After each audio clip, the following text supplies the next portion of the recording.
My name is Brandon Morgan, and I want to welcome you to our course this semester. I have been teaching at CNM since the fall of 2009, so I've been here a little while now. I very much enjoy it. I've been teaching online at CNM since 2011 or so.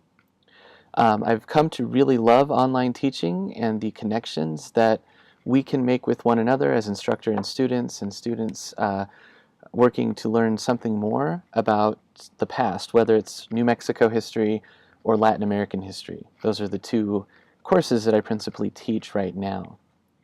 As we get started this semester, I want to say a couple of things about history as a discipline, a field of study, and something to kind of orient our study over the course of the semester. So you may think of history as the memorization of a list of dates and names, or just learning what the overall story of politics might be, whether we're looking at New Mexico's political history, the political histories in Latin America, or US history, whatever it might be. It seems that there is a history book and that the past has been written. The past isn't set in stone, though, and we are constantly finding new insights, new ways of looking at and thinking about the past. That comes through the processes of historical thinking.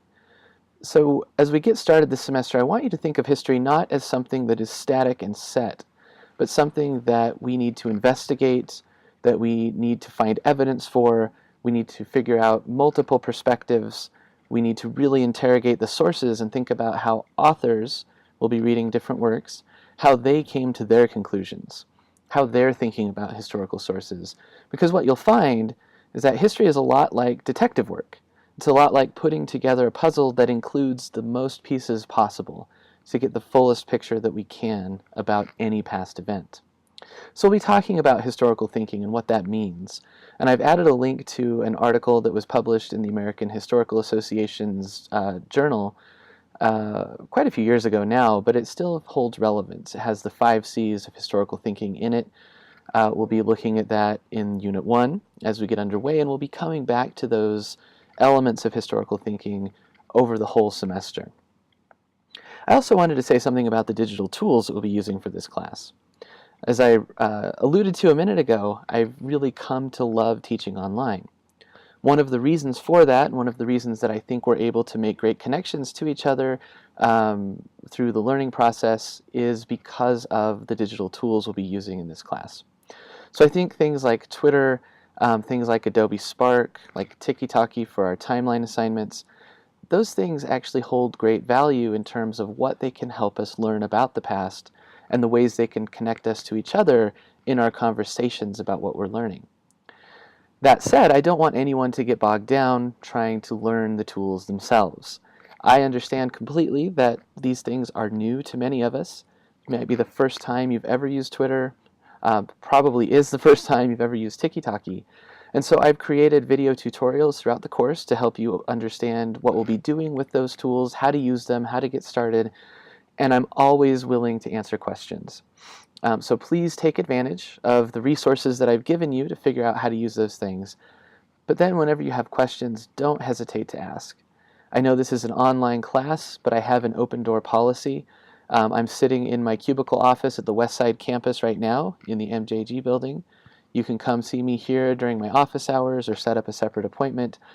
Or I'm always available via email, via text message, the number is in the syllabus, or via Twitter. So those are great ways to get a hold of me, and I always do my best to help out. The catch is, I can't help if I don't know that you need it. So please don't worry about asking too many questions or bothering the instructor or whatever it might be. I won't be bothered. This is what we're here for. So please feel free to make connections and ask whenever you have those kinds of questions. What we'll move on to next in this video is a quick screencast just to give you a tour of what our course looks like in Blackboard.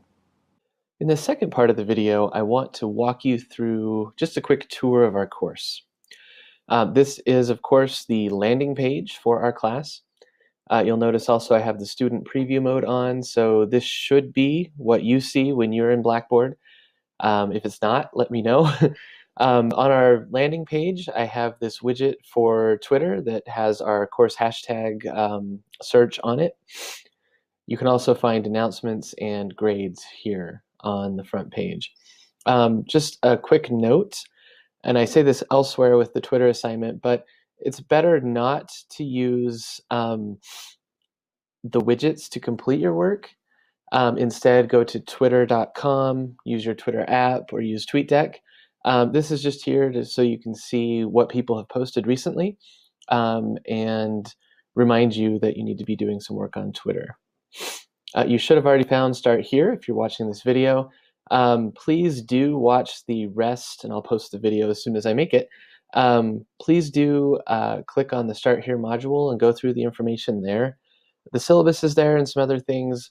Most of the information is reference type of materials, but just see what's there so that you know where you can find resources if you need them. Of course, you can find the syllabus and a few other pertinent documents in the syllabus tab. Click on instructor information just to find out a little bit more about myself, but also scroll down so that you can see what you can expect from me as well as what I expect from you. I do accept late work, so please read through that.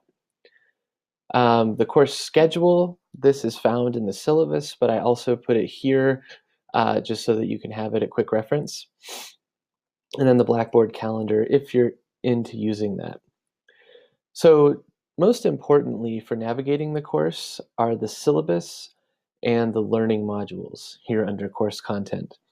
As long as you keep tabs on what's going on in the syllabus and the learning modules, you'll know all the due dates, you'll know all of the assignment types that you need to complete. You'll be able to figure out what the guidelines and instructions are for each assignment type as well. So I want to click on learning modules here first and walk you through this. Unit 1 and Unit 7 are different than most of the course modules. Units 2 through 6 are essentially the same, so I want to show you what those look like. And again, for Units 1 and 7, as long as you follow along, as I'm showing you here, you'll understand and know exactly what you need to do and by when for those as well. So here is the general basic structure for all of the learning modules that we have for the course. On the first page, you will find the introduction and the objectives. This is where I give you just a brief overview of what we'll be studying over that 2-week period. And then you scroll down and you'll see this section here. In order to complete this unit's coursework, you will. And then that will show you the breakdown of when each of the assignments you'll be completing in that unit are due, what you need to do, and for when. So for example, there are always assignments due the first week. Typically, you need to do the readings, view the film clips, and I'll say more about that in just a second, post your 15 reading tweets, and put up your placeholder on the timeline. During the second week, by Wednesday, you need to complete the ID step for the timeline, and then by the second Sunday, the connection step and your journal entry. So here you'll also see the unit objectives, and I always have an intro video in which I go over in video form the introduction as well for each unit. To navigate through the learning modules, you can either use the arrow buttons at the top right-hand side of the page, or you can use the table of contents depending on whether or not you want to skip certain things. This unit has this reading strategies video. This is not part of every unit, but something you should take a look at. Every unit will have the list of readings. The journal articles are always the third one. They're always a link that you can click on and get access to the PDF of that journal article. The others are from the books that you needed to purchase for the course. Also, these questions to consider, there's no assignment connected to those. Those are just there to help you as you read. Depending on your internet connection, the film clips will load either slower or quicker. As noted here, I recognize that you probably will not have time to view all of the film clips for each unit. That's okay. They're here as a help for you to help you better understand and contextualize the readings. So if you don't get through all of them, that's fine. But again, there are a few different things in each unit that you can view that should help you better understand what we've been reading.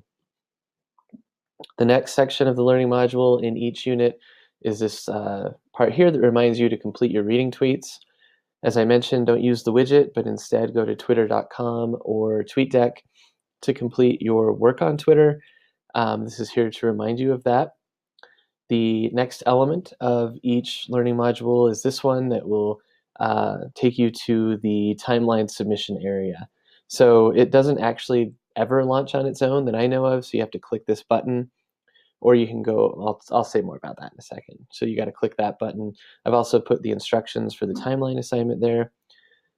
Here's where you will go to complete your journal entry, click to launch. There's a link to the journal instructions after you click the button. And then each unit has this self-assessment and looking ahead. So it just lists all of the things that you should have completed for that unit, and then reminds you about the discussion assignments which you need to be doing. Those you do on your own. They're not part of a given unit. They're due at the end of Unit 6 on Sunday, April 8th.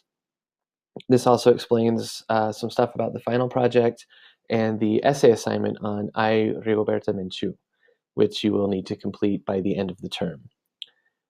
So that's just a basic run through of the learning modules, the basic structure of each unit. Remember that units 1 and 7 are a little bit different. I'm going to scroll down here to unit 7. I'm not going to click on it, but this one we focus entirely on, I shouldn't say entirely, but we focus on the book I, Rigoberta Menchú. There are a couple other things we're going to read as well to help us contextualize and better understand the book. But the assignments are a little bit different. You'll do some reading tweets and some work on the discussion board for that one.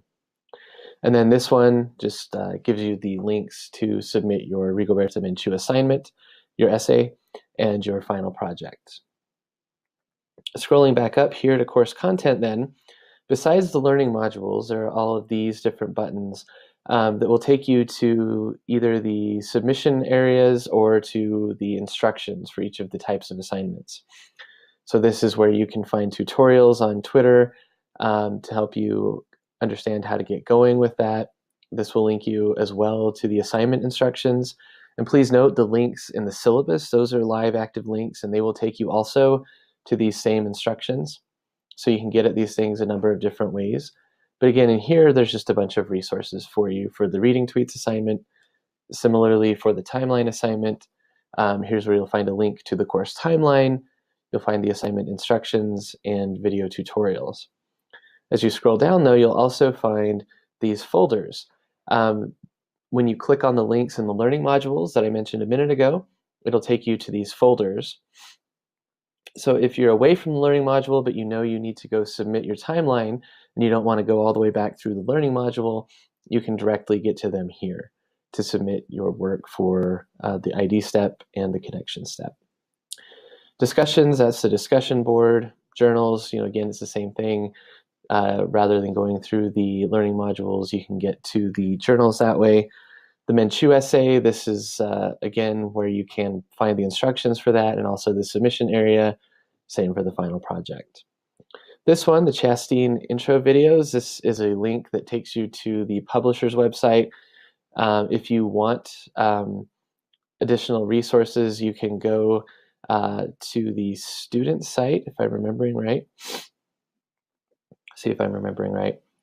And yes, so here you will find videos by the author in which he gives some overviews of the chapters we'll be reading and of different, not just specifically chapter by chapter, but about different countries. So these are not required, but they're just a reference resource if you want to use them.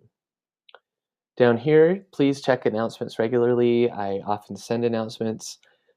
You can use your CNM email through Blackboard. Anytime I'm on Blackboard IM, I will chat with you. I want to be honest, though, I don't use it that much because I found nobody uses it that much. I'm very accessible, approachable through email, text messaging, or Twitter, so please use those when and if I'm not on Blackboard IM. You can use this for online office hours, Tuesdays, 9 to 11, and then here's where you find your grades. Below that, these are just help links for the libraries, help links for Blackboard, and so on. All right, so hopefully that helps kind of introduce you to the course, the way that things are set up so that you can navigate it well. Please don't hesitate to ask questions whenever you have them, and I'm looking forward to a great semester with all of you.